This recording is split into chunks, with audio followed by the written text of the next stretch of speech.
चलिए थोड़ा सा ढोल बजा के दिखाइए आप। अभी बीच में गुंडागर्दी सबसे मेन जो इस पार्षद से जो तंग है, तन आगे जारी रखूंगा और बढ़ चढ़ के और सेवा करने का मौका दे। दिल्ली में बोर्ड में कदम रखूंगा। सबसे पहले इस क्षेत्र के अंदर कंप्यूटर क्लासेस खोलने का काम मेरे द्वारा करा जाएगा। नमस्कार, आप देख रहे हैं उदय प्रभात न्यूज़। मैं हूं आपके साथ विवेक वर्मा। नगर निगम चुनाव को लेकर आज हम पहुंचे हैं वार्ड नंबर 24। इससे पहले भी हम नगर निगम चुनाव को लेकर अलग अलग क्षेत्रों में जाते रहे हैं। आज वार्ड नंबर 24 विशाल जी यहाँ से निवर्तमान पार्षद हैं और इस बार भी भाजपा के सिंबल से चुनाव लड़ रहे हैं। विशाल जी, उदय प्रभात न्यूज़ में आपका बहुत बहुत स्वागत है। आपका धन्यवाद सर। विशाल जी, पिछली बार आप पार्षद रहे, इससे पहले भी क्षेत्र में क्या प्रमुख समस्याएं रही? आपको तो यहाँ के बारे में बहुत कुछ मालूम है, और क्या कुछ काम होना बाकी है जिन कामों पर आपका फोकस है? देखिए, मैं भारतीय जनता पार्टी का धन्यवाद करना चाहूँगा। सर्वप्रथम उन्होंने 2018 में मुझे भारतीय जनता पार्टी का सदस्य बनने के लिए सौभाग्य दिया और मैं सक्रिय रूप में भारतीय जनता पार्टी का कार्यकर्ता बना, जिसका मुझे फलस्वरूप भारतीय जनता पार्टी ने 2018 में पार्षद प्रत्याशी बनाया और मैं जीत दर्ज करके पूरे संगठन के साथ पूरे वार्ड की निस्वार्थ भाव से सेवा की है, जिसमें हमने खुले में शौच मुक्त किया है अपना कामी रोड शिवाजी मार्ग, और हमने बिंदाल नदी से जो पानी बरसातों के समय हमारे वार्ड में आ जाता था उसको रोकने का हमने प्रयास किया है। सीसी पुश्ते बनाए गए हैं। हमारे मेन कामली रोड पर जो उसमें मेन जो फुटपाथ है उसको हमने बनाने का कार्य किया है। माननीय विधायक जी के प्रयास से, माननीय निवर्तमान महापौर के माध्यम से, भाजपा की सरकार के माध्यम से सहारनपुर चौक से कामली रोड तक हम लोगों ने दोनों साइड फुटपाथ बनाए हैं। मेन सड़े गले पॉल हमने जो घरों में लगे हुए थे उनको हटाने का कार्य किया है।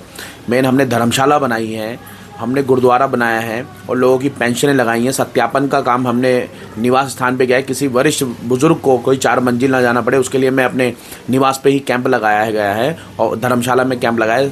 और कोरोना काल में हमने जितनी हो सकी मदद की है, क्योंकि आप ये कहेंगे 5 साल हमें पार्षद बने तो हुए, पर 2 साल हमारे जो कोरोना काल ने लिए हैं उसे हम यही कहेंगे कि 3 साल ही मात्र हम पार्षद बन के कार्य कर पाए। अभी आप किस प्रकार से देखते हैं आने वाले समय में जो पिछले आपने टर्म में काम किए हैं, किन किन कामों की आवश्यकता है आपके क्षेत्र में? प्रायोरिटी किस काम की रहेगी? अगर नेक्स्ट टर्म में आप पार्षद बन के आते हैं तो आपकी प्रायोरिटी किन काम को रहेगी? पुनः मैं भारतीय जनता पार्टी का पुनः धन्यवाद, उनका आशीर्वाद, संगठन का आशीर्वाद लेते हुए पुनः मैं प्रत्याशी 2025 में बनाया गया है। जो निकाय चुनाव होने हैं 23 जनवरी को, अगर भारतीय जनता पार्टी के संगठन के द्वारा, जनता के द्वारा, वार्ड के जनमानस के द्वारा मुझे पुनः मतदान देकर पुनः विजयी बनाते हैं तो मैं सर्वप्रथम मेरी जो मेन जो काम रहेगा हमारे वार्ड में वो मलिन बस्तियों में कैमरे लगाने का रहेगा, नए मकान के नंबर देने का रहेगा, साइन बोर्ड का रहेगा, द्वार बनाने का रहेगा, और जिनके भी जो जो काम रह गए हैं वो सभी काम पूर्णता से होंगे। देखिए, अभी क्षेत्र में हमने लोगों से आपकी बात की, आपके क्षेत्र के लोगों से काफ़ी बात की, दूसरे प्रत्याशियों से भी बात की। अभी हमने एक प्रत्याशी से बात की तो उन्होंने विस्तार से बताया कि हम यहाँ पर अगर हम पार्षद बन के आते हैं तो महिलाओं के लिए सिलाई प्रशिक्षण केंद्र खोलेंगे, कंप्यूटर प्रशिक्षण केंद्र खोलेंगे। सरकारी योजनाओं से अलग इस तरह का कोई आपने कार्यक्रम चलाया या कोई योजना है इस तरह की भविष्य में? देखिए जी, सबसे पहले योजना हमारे क्षेत्र में क्या होती है, शिक्षा की। जो माता पिता हैं वो हमेशा मजदूरी, जो हमारा मलिन बस्ती यहाँ पे मजदूर ज़्यादा रहते हैं, उस मजदूर की पीड़ा ही रहती है कि मेरा बच्चा अच्छी जगह पढ़े। मैं आपको बताना चाहूँगा कि हमने 900 बच्चों का 5 वर्ष में दाखिला कराया है। अभी पीछे आरटी में हमने 1 दर्जन बच्चों का दाखिला कराया है, तो 900 के आसपास हमने अपना बच्चों का दाखिला कराया है। प्रोजेक्ट वाई है, एक संस्था हमारी और है, 4 संस्थाएं हमारे वार्ड में काम कर रही है, बहुत अच्छा काम कर रही है। मैं उनके साथ मिलके कंधे से कंधा मिला के काम करता हूँ। रही बात महिलाओं की, महिलाओं को हम जितना जागरूक कर सके, उनको हम वेस्ट वॉरियर्स की तरफ से जो हमारी बहनें कबाड़ चुकती हैं, बिनती हैं, उनका भी हमारे क्षेत्र में बड़ा वर्चस्व है। उनको हम हर तरह से सुविधा देते हैं, उनको जानकारी देते हैं कि आपको सुरक्षित कैसे रहना है। महिलाओं को जागरूकता जो सबसे पहले रहनी, और उसके बाद जो ट्रेनिंग का है, वो जो महिलाएं जिस चीज़ में अपना अनुभव रखती हैं, जिस चीज़ में उनका दिलचस्पी है, उसके लिए हम काम करते हैं। जैसे अभी फ़िलहाल हमने कई महिलाओं को ट्रेनिंग दी है, मोमबत्ती बनाने की पूर्व में हमने ट्रेनिंग दी है, दिए बनाने की ट्रेनिंग दी है, और जो हमारी अन्य संस्थाएँ हैं उसमें पढ़ाने के लिए आप यकीन करोगे, एक संस्था है आसरा, आसरा में हमने जो शादीशुदा महिलाएं हैं, विधवा हैं, जिनकी पढ़ाई किसी कारण में छूट गई है, वो 10वीं कर रही हैं। आज 40-40 साल की उम्र में हम लोगों ने उसे प्रोत्साहन किया, वो 10वीं कर रही हैं, 12वीं कर रही है। कितने सौभाग्य की बात है, क्योंकि शिक्षित होंगी तभी कुछ कार्य आगे बढ़ेगा। अशिक्षित महिलाओं के लिए हम सिलाई का और जो भी कार्य है वो उस विशेष तौर पे कर रहे हैं। मेरी घरवाली भी उसमें से एक है। मेरी वाइफ ने भी 10वीं शादी के बाद 10वीं करी है। वो हमेशा महिलाओं के टच में रहती है। तो हमारे चैनल के माध्यम से आप क्षेत्र की जनता को क्या कहना चाहेंगे? मैं उदय प्रभात चैनल का बहुत धन्यवाद करता हूं और आपके चैनल के माध्यम से मैं आपके पूरे संपादक जितने भी हैं और हमारे मीडिया बंधु हैं सबका धन्यवाद करता हूं। और चैनल के माध्यम से मैं यही कहूँगा कि जो सेवा अभी तक करी है उसे निरंतर आगे जारी रखूँगा और बढ़ चढ़ के और सेवा करने का मौका दें। बहुत धन्यवाद। कांग्रेस प्रत्याशी नितिन कुमार जी से, जो कि एक एडवोकेट हैं, एक शिक्षित व्यक्ति यहाँ से चुनाव लड़ रहा है, तो देखते हैं समीकरण में क्या बदलाव आता है। नितिन जी, उदय प्रभात न्यूज़ में आपका बहुत बहुत स्वागत है। बहुत धन्यवाद। आप इस बार कांग्रेस के सिंबल से यहाँ क्षेत्र में चुनाव लड़ रहे हैं पार्षद पद के लिए। किस प्रकार देखते हैं आप, क्या प्राथमिकताएं रहेंगी? अगर आप पार्षद पद चुन के आते हैं तो क्या प्राथमिकता रहेंगी आपके क्षेत्र के लिए? देखिए, सबसे पहला तो हमारा जो मेन मुद्दा रहेगा वो रहेगा शिक्षा, क्योंकि मैं खुद एक शिक्षित हूँ, परिवार से आता हूँ और मैं खुद एक शिक्षित में हूँ और युवा भी हूँ। तो मेरा प्राथमिकता ये रहेगी कि जो यहाँ के बच्चे हैं शिक्षा से बहुत विलुप्त हो चुके हैं। जो पूर्व में पार्षद रहे, जो उससे पूर्व में पार्षद रहे, आज तक उन्होंने इस वार्ड के अंदर कभी भी शिक्षा के ऊपर कोई काम नहीं किया है। जो कि शिक्षा आज की मूलभूत में जो है सबसे मेन मुद्दा है कि जब तक भारत का बच्चा पढ़ेगा नहीं तो तब तक वो बढ़ेगा नहीं। तो जैसे ही हमारा जो बच्चा है वो पढ़ेगा, लिखेगा, आगे बढ़कर युवा बनेगा, तब जा कर के जो है हम समझें कि हाँ, वार्ड में जो है हमारा युवा आगे बढ़ने के लायक होगा। क्या क्या समस्याएं आप क्षेत्र में काम कर रहे हैं? आप यहाँ पार्षद पद के लिए खड़े हुए हैं, लोगों से भी मिले होंगे, आपने यहाँ की समस्याएं जानी होंगी। क्या समस्याएं हैं, लोगों की जो समस्याएं हैं उसको लेकर ही आपने चुनाव लड़ने का मन बनाया है? प्रमुख समस्याओं में क्या क्या समस्याएं देखते हैं क्षेत्र की? देखिए, सबसे प्रमुख समस्या यह है पानी की। जो पानी आता है लोगों के घरों में वो बहुत ही गंदा पानी आता है, जिससे कि सीवर का पानी जो है पीने के नलकों से आता है। बहुत बार हमने जो है जल संस्थान को हमने इस बारे में नोटिस भी भेजा है। एक कोर्ट में मुकदमा भी मेरे द्वारा करा गया था, जो कि जल संस्थान द्वारा उसको निस्तारित किया गया था। और अभी भी वर्तमान में फिर से वही स्थिति दोबारा शुरू हो गई कि लोगों के घर में जो है गंदा पानी जा रहा है। सीवर की सबसे बड़ी यहाँ पे समस्या है। सीवर डल तो चुकी है, लेकिन जो पॉइंट बने हैं वो कहीं ना कहीं ब्लॉक हो जाते हैं। मिट्टी डलने के कारण मिट्टी अंदर फंस जाती है, वो ब्लॉक हो जाते हैं। तो वर्तमान के पार्षद द्वारा जो जनता है बार बार उन्हें कंप्लेंट भी करती है, उनके पास गुहार भी लगाती है, मदद भी मांगती है, लेकिन वर्तमान के पार्षद द्वारा आश्वासन दिया जाता है कि हाँ, कोई बात नहीं, हम करा देंगे। उसके बाद आ जाती है नालियों की समस्या। जो घरों से, किचन से, बाथरूम से जो पानी आता है वो नालियाँ छोटी होने के कारण, क्योंकि नालियाँ जो है शेप सही नहीं बनाई गई हैं, अपना बस काम चलाओ उन्होंने काम कर दिया है। वो जो पानी का जो निकासी है वो प्रॉपर नहीं बना पाई है। कहीं पानी का पाइप फंस रहा है, कहीं बिजली का खंभा आ जा रहा है। तो बस एक खाना पूर्ति के तौर पे उन्होंने जो है सड़क का निर्माण कर दिया और नाले का निर्माण कर दिया है, लेकिन जो पानी की निकासी है उसको ध्यान में नहीं रखा गया है। जो पानी है वो सारा का सारा सड़कों पर आता है और वही गंदगी जो पैरों में लग करके घरों में जाता है, जो बीमारी का सबसे बड़ा कारण बन जाता है। और उसके बाद जो प्राथमिकता हमारी रहेगी साफ़ सफाई।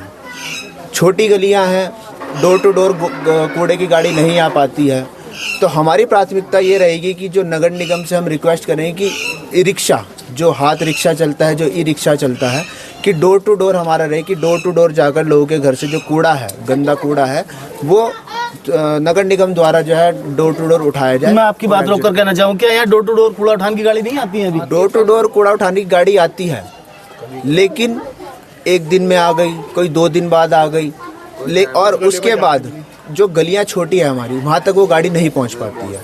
वर्तमान के पार्षद को भी बहुत बार इस समस्या का बोला गया, तो लेकिन उनके द्वारा कोई भी रास्ता नहीं निकाला गया। तो हमारी सबसे बड़ी जो समस्या है क्षेत्र में लोगों द्वारा जो बताई गई है कि डोर टू डोर कूड़ा उठाने की गाड़ी का हमारे लिए प्रबंध करा जाए। तो अगर ये जनता हमें जिता करके बोर्ड में भेजती है तो सबसे पहले हम जो है डोर टू डोर कूड़ा गाड़ी भेजने का काम करें। तो आप जनता से हमारे चैनल के माध्यम से वादा कर रहे हैं कि आप पार्षद चुन के यदि आते हैं तो इन सब जो आपने बोला इन सब समस्याओं का निस्तारण किया जाएगा? बिल्कुल, सबसे पहले ही और पहले दिन से ही, जिस दिन भी मैं बोर्ड में कदम रखूंगा, सबसे पहले इस क्षेत्र के अंदर कंप्यूटर क्लासेस खोलने का काम मेरे द्वारा करा जाएगा। चलिए, बहुत सुंदर सराहनीय प्रयास है, आपकी सोच बहुत अच्छी है। युवा चेहरे हैं और जिससे लोगों में शक्ति का संचार होगा युवा चेहरे से, क्योंकि युवा ही हमारे देश को भविष्य निर्माण करने का काम करते हैं। तो देखते हैं, बात करते हैं, लोगों की राय जानते हैं इस बारे में, यहाँ लोग क्या कहते हैं। जी आपका शुभ नाम?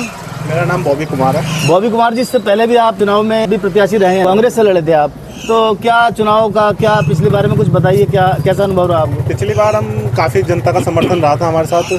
हमें लगभग 1300 के करीब वोट पड़े थे, जिसमें से हमारे 270 वोट खराब हुए थे। 80 वोट से हम हार गए थे, इनवैलिड कराए गए थे। सरकार बीजेपी की थी, काफ़ी जगह मिस गाइड भी हमें करा गया। बीजेपी वालों को वो वैलिड पेपर से वोटिंग थी, तो उन्हें पहले गाइडलाइंस दी गई, हमें एक दिन पहले बताया गया। उसके बाद भी हमने फिर जनता के बीच से नहीं छोड़ा है, आते रहे। बीच में लॉकडाउन का, कोरोना का काल चला, उसमें भी हमें राशन किट आई सरकार की तरफ से। पर इस पार्षद ने क्या करा कि भाई चौकी में भिजवा दी। जो लोग इनके अपने कार्यकर्ता थे उनके लिए इन्होंने प्रोवाइड करी, जो लोग कार्यकर्ता नहीं थे बाकी वार्ड में से ने ये बोला कि भाई तुमने बॉबी को वोट दिया है, किट बॉबी प्रोवाइड कराएगा। फिर हमारे माध्यम से हमारे साथियों ने और जिन्होंने सहयोग करा, हमने जो किटें बांटी, हमने जनता के बीच में रह के बांटी, जनता के हाथ से बंटवाई। जिन्होंने हमें सपोर्ट करा हम तो पहले उनके लिए खड़े हैं। अभी एक आग का दुर्घटना हो गई थी, उसमें भी पार्षद और पुलिसकर्मी सबसे पीछे रहे, सबसे आगे घुस के हमने आग बुझाने का और सब चीज़ अपनी जान पे दाव पे लगा के हम आग के अंदर घुसे, आग बुझाई, बस्ती के अंदर समर्थन करा कि भाई हम चाहे हारे हैं चाहे जीते हैं, पर जनता का सपोर्ट तो रही है जो हमें इतने वोट पड़े। 950 से ऊपर हमें वोट भी पड़े थे। इस क्षेत्र में टोटल कितने वोट हैं? इस क्षेत्र में 7,500 वोट हैं। अभी बीच में गुंडागर्दी सबसे मेन, जो इस पार्षद से जो तंग है, सबसे ज़्यादा तंग इसी चीज़ से है कि इनकी गुंडागर्दी, इनके चाचा के लड़के, और ये खुद मारपीट में। अभी एक वाकया हुआ था अंकल जी के साथ, ये सामने घर है, ये पार्षद का घर थोड़ी दूरी पे ही है, तो ये क्या करते हैं, ये सिख समाज या बिरादरी, जातिवाद और ये चीज़ को लाते हैं। भाई जनता ने चुना है कि प्रथम नागरिक बनाया है वार्ड का, तो वार्ड का प्रथम नागरिक का ये काम है, कोई गलत है तो उसे गलत कहा जाए। लड़ाई झगड़ा नहीं कि एक तरफ होके हर किसी के ऊपर हाथ उठाना या गुंडागर्दी करना। उनके चाचा के लड़के, उनके सगे भाई नशा पत्ता करते हैं घर के बाहर बैठ के। आप शाम के टाइम देखेंगे पार्षद के घर के बाहर का क्या हाल है। बाकी इस बार कांग्रेस में समिति बनी है कि भाई एक बार हम लड़े थे, हमने खुद आगे वादा करा था, नितिन अगली बार तैयारी हम तेरे लेकर आएंगे, हम नितिन के साथ है, जितवा के लाएंगे।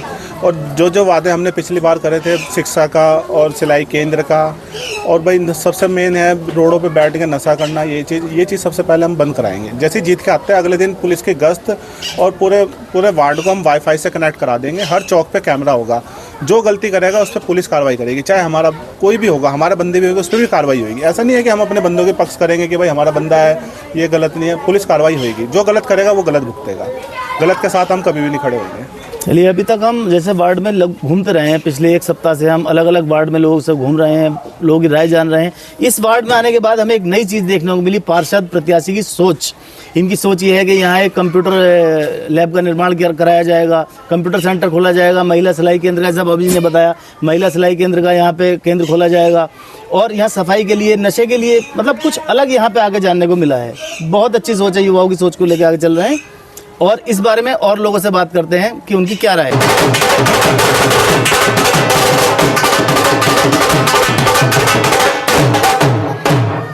भाई साहब, आपका नाम? आदित्य बलराम। आदित्य जी, किस खुशी में ढोल बजा रहे हैं आप यहाँ रोड पर? हमारे बड़े भाई नितिन चंचल जी, एडवोकेट हमारे, ये अभी पार्षद के इलेक्शन लड़ रहे हैं, इससे हमें बहुत खुशी है। तो मतलब आप पहले से मान चुके हैं कि वो पार्षद बनने जा रहे हैं? हाँ, मान चुके हैं पहले से। अरे वाह, चलिए थोड़ा सा ढोल बजा के दिखाइए आप।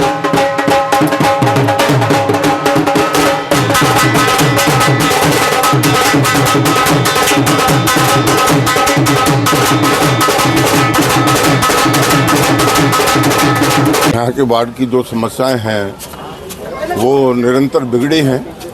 भाजपा शासनकाल में कोई इस तरह की जो है समस्याओं का समाधान नहीं है। ये जो पहले सड़क बनी या सीवर डली है हमारे टाइम की बात की है, लेकिन भाजपा के टाइम में ऐसा कुछ नहीं हुआ कि बहुत बड़ा काम कर दिया इन्होंने। पार्षद जो है अपने अपने वो देखता है कि कहाँ कार्य हो रहे हैं, वहीं जाकर खड़ा हो जाता है, लेकिन अपनी उससे जो है क्षमता से पार्टी के माध्यम से भी उसने कोई कार्य इस तरह से कराने की कोशिश नहीं की। अब ये युवा साथी हमारे खड़ा है नितिन चंचल, अच्छा युवा है और अच्छी सोच है, शक्ति है, सोचने समझने की शक्ति है। तो हमारा तो आग्रह यही है कि ऐसे युवाओं जो वार्ड के प्रति, बुजुर्गों के प्रति, महिलाओं के प्रति, बच्चों के प्रति सोच है, तो उसको बढ़ावा मिले। तो हम इस बार जो है कांग्रेस पार्टी के नितिन चंचल की ओर हमारा आशीर्वाद है। और उन्हें अधिक से अधिक मतों से हम यहाँ जितवाने की कोशिश कर रहे हैं। यानी कि आपने पूरा माइंड मेकअप कर लिया है कि इस बार नितिन को ही नितिन को ही जिताना है। पार्षद बनाना है। ये वार्ड में थोड़ा ठीक है, अभी साल काम ठीक करवाया है, अभी भी चल ही रहा है, अच्छे नालियाँ नुलियाँ सब चीज़ें सफाई करवाई है, तो उनका धन्यवाद है। ये चैनल के माध्यम से भी मैं उनका भी धन्यवाद करता हूँ भाई साहब का, बहुत बढ़िया है, बहुत अच्छा है, चल रहा है। नहीं इन्हीं को बनाएंगे, जो कर रहे हैं तो फिर क्यों हमें उनको नए चेहरे को लाना है। बहुत ज़्यादा भाई। किसको बनाना चाहेंगे पार्षद इस बार? विशाल को। विशाल को पार्षद किसको बनाना चाहेंगे? इनके कामों से पूरी तरह संतुष्ट हैं? ठीक है जी, अब जो अभी जनरेशन नहीं चल रही है वो थोड़ा अच्छा काम करेगी ये। अभी इस बार के लिए आप किसको चुनना चाहते हैं? नितिन को। नितिन को। सर संतुष्ट तो कुछ भी नहीं है, क्योंकि उन्होंने काम कुछ कराया नहीं अभी तक। अब इलेक्शन का टाइम है तो कुछ ना वो नाली बनवा के दिखा रहे हैं हमको कि मैं कह रहा है कि मैं खंबे लगवा दूंगा, कुछ काम कराते ही नहीं है। 5 साल में अब दिखे हमको कि कौन था पार्षद कौन नहीं, हम तो जानते भी नहीं थे उसको। क्या कुछ नए चेहरे को लाना चाहेंगे? सर हम तो उन्हें देखना भी नहीं चाहते इस साल। भी नहीं कराया है और अब इलेक्शन के टाइम पर ही दिखाई दिया है बस। तो आप उनके काम से संतुष्ट हैं या नहीं? नहीं। आप क्या चाहेंगे, पार्षद उनको बनाना चाहेंगे या कोई नया चेहरा चुनना चाहेंगे? हम नहीं चाहते हैं एडवोकेट नितिन चंचल। नितिन चंचल को, तो नितिन चंचल को आप चुनकर पार्षद बनाना चाहेंगे? हाँ जी। ये तो अब नितिन भाई बनेंगे, इन बारे में कुछ तो ये। तो नितिन जी को पार्षद बनाना चाहेंगे। पार्षद के लिए आप किसको चुनना चाहते हैं? पार्षद के लिए यदि तो फिलहाल तो जो आए, हम नाम तो मैं लेता नहीं, जो आए अच्छा आए, क्योंकि बीजेपी के सेवा करते करते 30 साल हो गए, बिल्कुल काम नहीं है, बिल्कुल भी। आप खुद देख सकते हैं अंदर जाकर। आपकी नाराजगी बीजेपी से है या बीजेपी के कैंडिडेट से है? कैंडिडेट से ही है, कोई अभी तक कोई ढंग का काम कोई नहीं है। अच्छा, आप पार्षद के काम से, जो पूर्व पार्षद हैं उनके काम से संतुष्ट नहीं है? पार्षद तो 5-6 आए हैं, इससे जो पहले चंचल था बिल्कुल थोड़ा बहुत काम था। जो आप पार्षद है तो कोई ढंग का काम नहीं है बिल्कुल भी। क्या उम्मीद रखते हैं, क्या अपेक्षाएं हैं आपकी अपने पार्षद से? क्या आपका पार्षद किस तरह का होना चाहिए, क्या काम करे क्षेत्र में लोगों के लिए? काम जी तो जो ढंग के होने चाहिए, जो काम हो अच्छे हो। जैसे अच्छे काम में आप विवरण बताइए, आप क्या उम्मीद रखते हैं पार्षद से? उम्मीद तो ये रखते हैं कि अगर जैसे बॉबी भैया ने बोले, हम उससे सहयोग का जो ये कार्य कह रहे हैं वो होने चाहिए। ठीक है, बॉबी जी ने जो बात कही है उनकी बात से इत्तेफाक रखते हैं और होते उनकी बात से ही पूरा सहयोग रखते हैं।